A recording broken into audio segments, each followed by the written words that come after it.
Former Marvel chairman Ike Perlmutter has liquidated his entire position of Walt Disney Company stock, nearly $4 billion worth. Let's talk about it.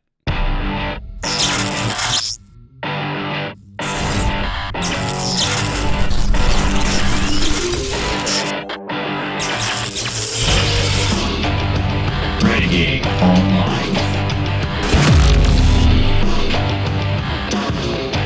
Well, folks, welcome back. Another great day here at Valiant Renegade. It's good to see everybody out there once again. And if you are like one of the many watching this video, not yet subscribed to this channel, please take a moment and turn that little red subscribe button to gray. Hit that like button, hit that notification bell, share this sucker out on the social medias, and of course, please do leave a comment before you head out the door today. Make sure to join us every Sunday and Wednesday afternoon right here at 6 p.m. Eastern for the live show.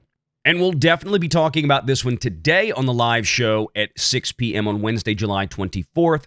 Get back here for that one. But yes, Ike Perlmutter has sold his entire stake, some 25 some odd million shares of the Walt Disney Company, after holding on to them since he got them back around 2008, 2009, when he sold Marvel Entertainment to the Walt Disney Company. Of course, that was after they started the Marvel Cinematic Universe.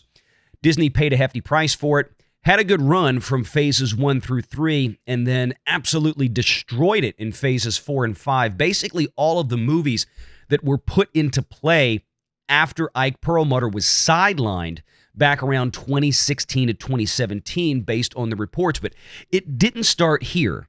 Now, Ike Perlmutter had been sitting on those shares for nearly 15 years before he finally decided to liquidate, and that was following two proxy fights from his buddy Nelson Peltz and Trian, the first of which Nelson Peltz walked away from after getting some promises from Bob Iger, the CEO of the Walt Disney Company, that he would take the House of Mouse back to an era of fiscal discipline, get streaming profitable, and return a dividend to shareholders which had disappeared back in 2020 with the COVID lockdowns. But Ike Perlmutter was, according to Disney, laid off from his then ceremonial position as chairman of Marvel Entertainment, which was basically a chair in the corner where Ike really had no power. Kevin Feige was handed the reins to everything back around 2016 and 2017. Everything in phases 4 and 5 of Marvel's cinematic universe was really all on Feige. Ike Perlmutter was out at that point. We all know how well that went. But Ike was finally fired, as he told the Wall Street Journal, back in April of last year, 2023. But he was still sitting on those shares. He still had a tremendous amount of power over the Walt Disney Company, at least insofar as a single investor was concerned. And we saw earlier this year, Nelson Peltz and Trian had their own cache of shares in the Walt Disney Company, which they liquidated shortly after the annual shareholder meeting in a failed proxy bid attempt. And Nelson Peltz once again returned a tremendous amount of capital gains on those shares, having picked up Walt Disney Company for around $85 to $90 on average per share when he did in 2022, selling them out when the stock was at one of its more recent peaks, closer to $115 to $120 a share. Everybody was happy about that, even though Nelson didn't win the proxy fight. But the question then came, what then would Ike Perlmutter do? Ike, who is also in his 80s, an elderly gentleman out there, you wonder, would he continue to hold such a large stake in Walt Disney Company stock following leaving the company on not the best terms with Bob Iger, and then helping his friend Nelson in a proxy fight that didn't go anywhere? Well, now we have the answer. Ike Perlmutter has apparently liquidated his entire cache of Mickey Mouse stock. Let's read this from Reuters. Ike Perlmutter, one of the largest investors in the Walt Disney Company, has sold his entire stake in the media company after losing the proxy fight, the Wall Street Journal reported on Tuesday. A former Disney executive, Perlmutter sold his shares between early April and mid-July at an average price of just under $115. Now, that would put the bulk of the sale towards the April side of things, more so than July. Walt Disney stock, once again, following the proxy fight, has fallen back to the mid to low 90s, and it may continue to go down from here.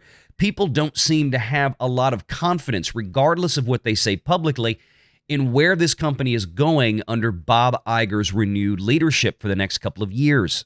What's interesting here is that the Wall Street Journal does report that if Disney's share price declines to a range of $65 to $75, Ike plans to repurchase much of his old stake. Now, to me, there's multifaceted issues there that absolutely surprise me. First of all, the fact that Ike may actually be entertaining the idea that Disney could collapse as low as $65 to $75 per share, which quite honestly may be entirely in the realm of possibility. Now, I'm speculating. This is not financial advice, but considering how poorly Disney has performed as a company over the last several years, even major box office hits, things like Inside Out 2, and yes, Deadpool and Wolverine will be a huge boon for them.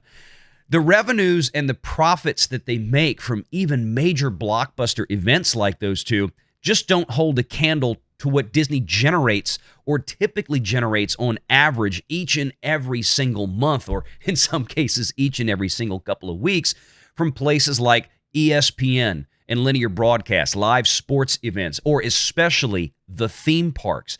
Those haven't been doing so well, at least not in the domestic sense, but Disney is having some success with the international parks, but it's just not enough to make up for softening attendance in places like Orlando, Florida, and Walt Disney World, and of course Anaheim, California, where they have a strike looming over their head, which could do some serious damage to their ability to keep the parks running at the same capacity and levels that they have now. But back to the article and the reporting from Wall Street Journal, Perlmutter supported activist shareholder Nelson Peltz's unsuccessful bid last year to obtain a seat on Disney's corporate board. He sold his entire position of 25.6 million shares after Disney's board vote, the report added, based on the communications with his investment advisor. Perlmutter became a major shareholder in Disney back in 2009 when he sold Marvel to Disney for more than $4 billion.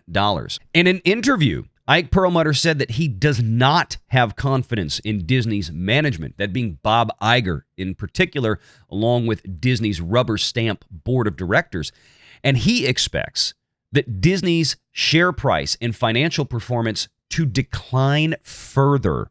Now, that is the opinion of Ike Perlmutter, not the opinion of Valiant Renegade, so we want to make that clear because we're not giving financial advice here. We're just reporting what the news is telling us. But I find it interesting that Ike finally, after all these years, did actually sell his stake in Disney.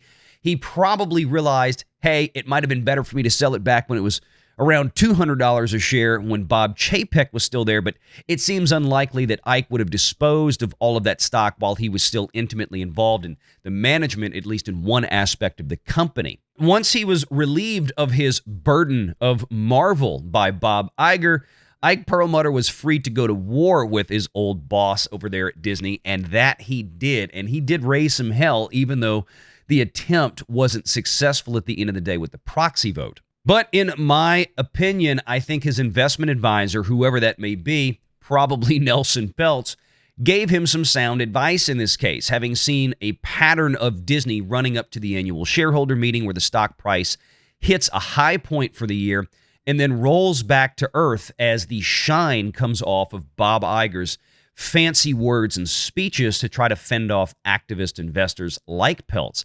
We're back down into the mid to low 90s now with Disney, and I'm sure Perlmutter is happy, along with Peltz, that they sold when they did. Perlmutter probably made a significant capital gain over the last 15 years on it, and based on what Disney would have given him the stock at to buy Marvel from him in the first place. He's got some estate planning to do for sure, but we don't know exactly how these shares were held. Were they held directly and personally by Ike Perlmutter? Were they held through, say, a trust or a family limited partnership? Were they held within different business entities or LLCs? All of these things are entirely possible, but be that as it may, Ike Perlmutter still had control over these, and he's interested in buying back into Disney if it hits the right price, which I find fascinating. There's a lot of other things out there that Ike could do with that money, and maybe that's what he's doing right now. In fact, a guy his age probably is looking for something that's still paying an actual competitive dividend, unlike the Walt Disney Company, because, hey, you take income at that age, whether you need it or not, in many cases. But we'll talk more about this afternoon on the live show. Stay tuned for that. Hope to see you there today at 6 p.m. Eastern. And until then, take care. Make sure you're subscribed to Valiant Renegade and join us every Sunday at 6 p.m. Eastern for the live show.